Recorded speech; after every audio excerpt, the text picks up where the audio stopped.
Hi everyone, so today in this video I'm going to make pancakes and I'm using a recipe from Better Homes and Gardens. This is the really old one. As you can see, like the paper is like really brown and things like that. This is Favorite Pancakes, or just completely plain pancakes. So I'm actually going to make 1.5 of this recipe, but when I say the ingredients I'm just going to say what it is for one recipe. So here I started off with 1¼ cup of all-purpose flour and add 1 tablespoon of baking powder. Then I added 1 tablespoon of sugar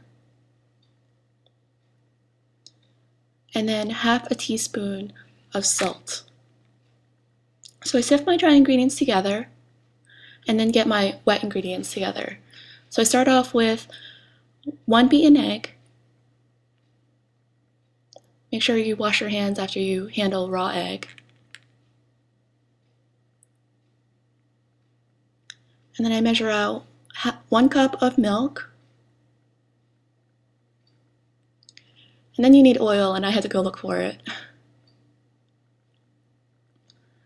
And you need 2 tablespoons of oil. It looks like I'm putting a ton of oil in, but actually I'm being just lazy and just using a teaspoon. So for reference, if you just want to use a teaspoon throughout the whole recipe, there's 3 teaspoons in 1 tablespoon. So here I'm looking for a spatula and I'm mixing the dry ingredients together. I made a well in the dry ingredients and then poured my egg in and part of the milk. The reason why I did part of the milk is because sometimes I just don't know, depending on the humidity and all that, how much liquid I actually need. Sometimes I need a little bit less and sometimes I need a little bit more. So as you can see at the top of the screen, I sprayed 2 pans with oil and am waiting for them to heat up. In the meanwhile, I just added a little bit more milk because the batter was too dry. What you're looking for is a pretty smooth consistency, but a little bit of lumps are okay. So now I'm going to go get a small ladle, which will help me get out some of the lumps. This ladle will also help me pour the batter into the pan. To get round pancakes, I pour the batter in the center and then it naturally becomes round as you pour more batter in. Constantly testing with my hand to see if the pan is hot. The first batch, when you heat up the pan, it's always kind of a gamble, so just be prepared if the first batch doesn't turn out the way you expect. Practice makes perfect. Notice how that third one I didn't flip perfectly. I just let it sit for a little bit and then slide it down. If you try to slide it right away, it'll smear all over the place. Here I'm actually warming up the plate in the microwave. You don't have to flip the pancake over again, it's just that I think there might have been some raw batter that hit the top, which is why I flipped them over. And you just have to repeat the process.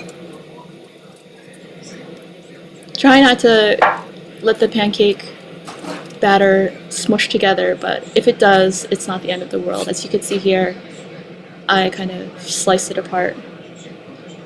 You can also see here the little bubbles that you're looking for. You want your pan to be hot so it cooks the pancake, but not too hot so it burns. You basically want to get it to a point where you get all those bubbles. And here you can see in the back, I put the pancakes on the stove because the stove is hot there and it'll keep the pancakes warm while you're cooking the other ones. Also in this front pan you can see a little circular rim around the pancakes. That is the best. That way I know my pan is at perfect temperature.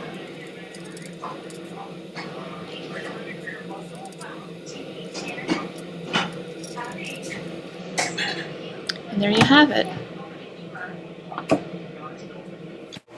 And that is how you make pancakes. I hope you guys make pancakes if you do.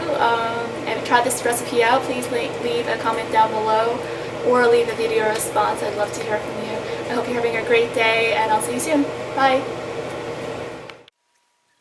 So to serve, all you need is a little bit of butter, a little bit of syrup, and you're good to go. So now I'll do a taste test.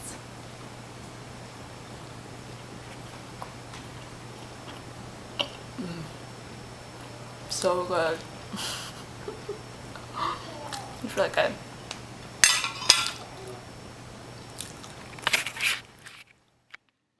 As always, thanks for watching. Nom nom.